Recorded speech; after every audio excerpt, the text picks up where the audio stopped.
안녕하십니까.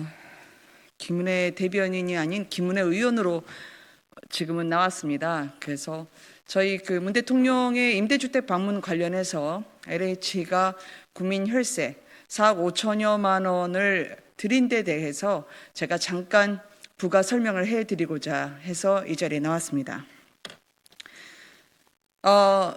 이 같은 문제의 착점은 문재인 정부가 과연 서민 주거 안정에 뜻이 있느냐, 그 진심이 어디에 있는지 확인해 보고자 하는 데에서 시작이 됐습니다. 이 정부는 이 주거 약자를 더 약하게 만드는 게 문제라고 생각을 합니다. 제 지역구에도 10년 공공임대 주택 주민분들이 많습니다.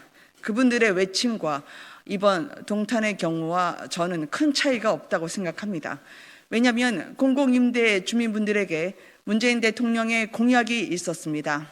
바로 분양가 산정 방식의 전환을 가져오겠다고 하는 것이 그분들에 대한 문 대통령의 약속이었습니다. 그렇지만 그 약속은 파기가 됐습니다. 제가 국토위에서 김현미 장관에게도 그 공약이 파기된 데 대한 정부의 입장을 물었지만 단 한 번의 사과도 들을 수 없었습니다.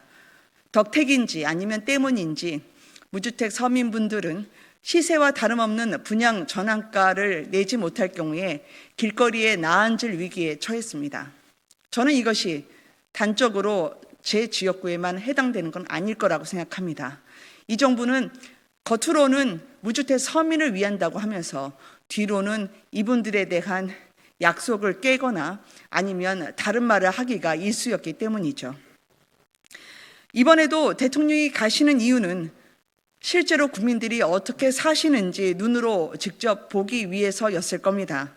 그런데 대통령에게 딱 하루 보여드리려고 드릴로 이 주민들 공사 때문에 잠 못 들게 만들고, 주민들은 곰팡이로 누수로 매일이 고충인데 주민 민원에는 팔짱 꼈다가 VIP가 오셨다고 꽃길을 깔아드렸습니다.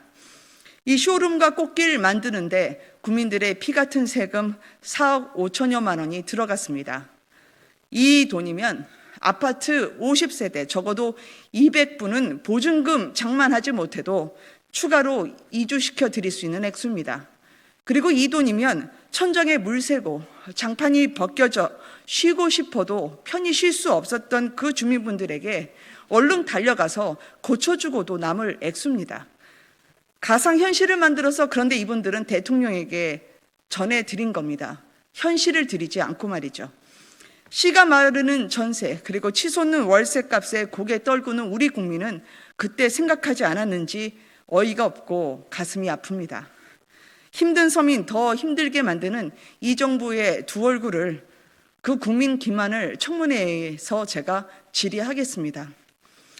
LH에서 조금 전에 낸 보도자료 관련해서는 질의가 있으신 분들에 대해서는 제가 따로 말씀을 드리겠습니다만, 이거를 쇼룸으로 쓴다고 하시는데요. 그러면 저희에게 준 서류를 보면 전체 디스플레이가 보름 뒤면 임대가 만료된다고 돼 있습니다. 그러면 이후에 세금을 또 들여서 쇼룸 시즌2로 국민 혈세를 낭비하겠다는 것인가요? 인국공과 다름이 없습니다. 청년들의 그 눈물이 마르기도 전에 웬 인국공 시즌2입니까? 쇼룸이란 게 보통 주민분들이 와서 한번 보시고 입주 전에 둘러보신 이후에 입주가 시작이 되면, 즉 8월이었으면 철거가 되거나 없어지는 게 보통의 상식입니다. 그런데 LH는 오늘 상황이 궁색해지니까 대통령이 오시기 전과 오신 이후로 또 쇼룸을 나누고 있습니다. 진작 없어져야 될 쇼룸을 대통령 때에 맞춰서 갑자기 디스플레이, 판타지 연출 쇼를 하고 나선 이제 와선 마치 진작부터 만들었던 것처럼 국민들을 두 번 속이고 있습니다. 저는 집이 없는 서름에 대해서는 국가가 질 좋은 주택으로 위로해야 된다고 생각합니다.